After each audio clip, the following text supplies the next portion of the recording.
Be a right mid-thigh injury, okay? Starts just like everything else. BSI is mycene safe. Now I'm going to try to do my best. I don't want the patient to move their leg or anything else.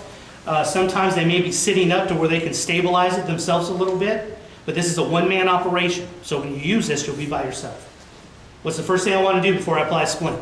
BSI. BSI, or BSI is mycene safe. Have them hold it, check for a pulse. Okay, do I have a good pulse? We'll say we do. Can you feel this, sir? He says yes. Can you wiggle your toes? He says yes. Okay, so now I can start applying the splint. Remember, fishtail goes down. And there is a technique to this, just like everything else in EMS.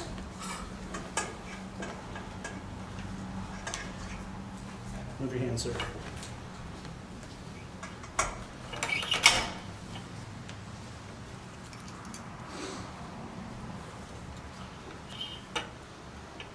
We just went over the CAD. How do I tighten these? What kind of thing do I do? Feed and pull. Fantastic. So I'm going to feed and pull. And again, just want to make it to where it's snug.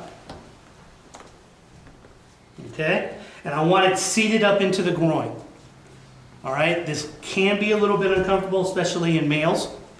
All right? So if you need to give them a little extra padding for the top, you can do that. But it's got to be seated well up in the groin because that's going to stop it from moving up. When we put on the ankle hitch, that's going to stop the splint from moving down. So when we pull traction, once we have the traction set, you can't lose it. Okay?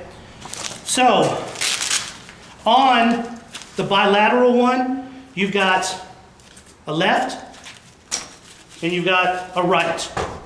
So we're going to use the right since it's the right leg. If you have someone who has large legs, large ankles, then that's what these little spacers are for. You can undo them and get a little bit more out of your Velcro. Most people, you can just leave it right on, okay? And what we're gonna do is we're gonna make an ankle hitch.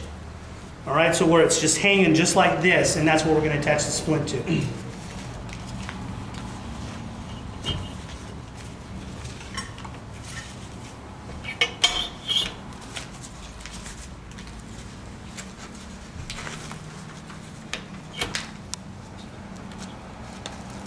The other key to this splint is that you want this to be nice and snug on the ankle, and you want it to be seated low on the ankle. If it's too high and you apply that traction, by the time you move them, this ankle hitch will slide down, and then you're going to lose traction. Once you have traction, you can look up for critical criteria. You can't lose it. Okay, it's very, very important, because if we go from this to this and they're happy, and we lose traction and it goes back to this, how are they going to feel? Okay? So, what we want is we want an ankle hitch. Okay? And you can bring this right up. If you can't see, try to get closer, just avoid the camera. So there's a little area where you can feed the ankle hitch into.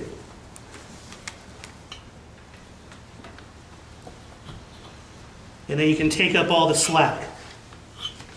Now, before I apply traction, what do I need to know? Exactly. How much does the patient weigh? And we're going to say he weighs 180 pounds. Okay, so if he weighs 180 pounds, how much traction can I apply? 15. All right, 10% or a maximum of 15. Again, EMS is all technique.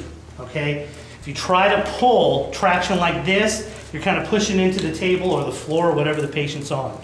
Lift this up to where it is pretty much in line with the femur.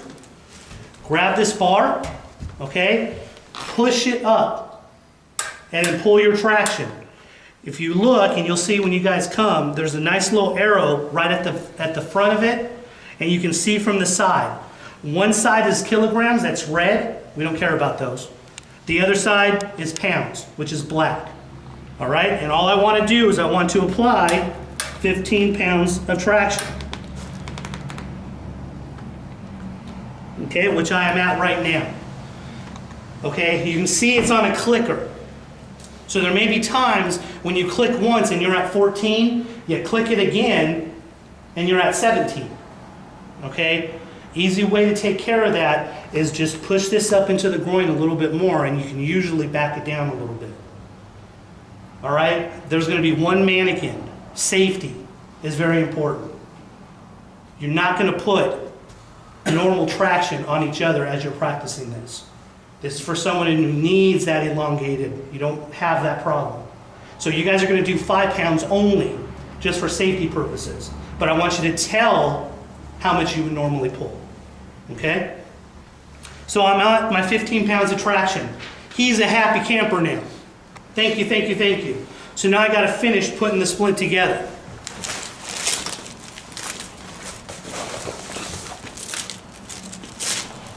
There's various sizes of these elastic straps.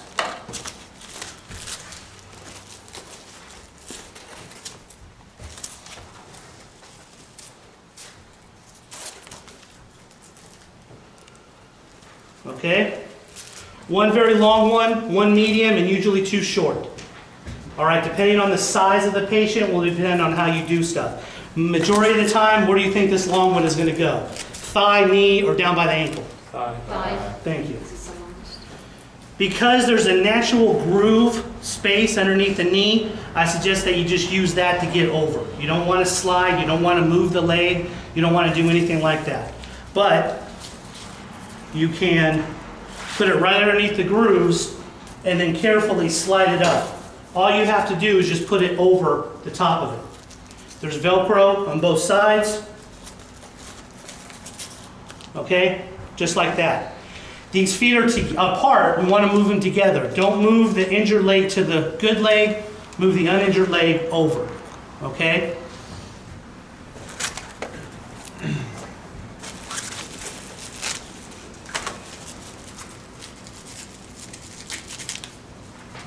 If, like for this guy, because he's a mannequin, his legs won't necessarily go together very easily, you can add the 2 small ones to make a little bit of a bigger one. Okay? So what that means is I'll probably use the medium-sized one, bring it over underneath the knees of both, and then bring it down, secure the feet together. Bring in the uninjured leg over. Then I'll use this one to do the knees.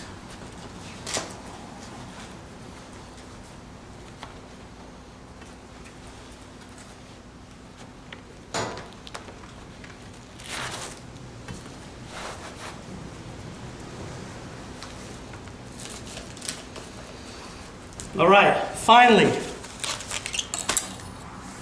we're going to finish by tying the feet together. And you can bring it through the knees again. Sometimes that works. You can also bring it underneath the ankles.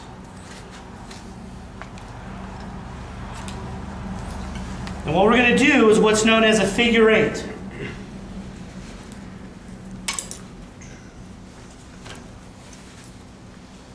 All right, so you bring it up like this, cross them over, and bring them up to the feet, and then secure it in place. You don't have to make it real secure. It's just designed so the feet don't spread out like that, okay? So my splint is done. What do I do? PMS. Since I have both legs together, would it be a good idea to do both legs? Yes. I would agree. So I'm going to check a pulse. Sir, can you feel this? Can you wiggle your toes? Fantastic. So I've got this area immobilized. How am I going to mobilize this? Long spine board. So now we have more verbalization. Okay? And it's pretty much the same thing we did with the C-spine, or with the KED. I'm going to move my patient and the device to the long spine board. Would you log roll them towards me? Or would you log roll them towards Casey? Towards Casey. Sure, I would agree. Okay? So I'm going to log roll the patient, put the patient and the device onto the long spine board, secure the patient and the device to the long spine board, check PMS or CSMs, okay? Transport, checking CSMs en route, and I'm done.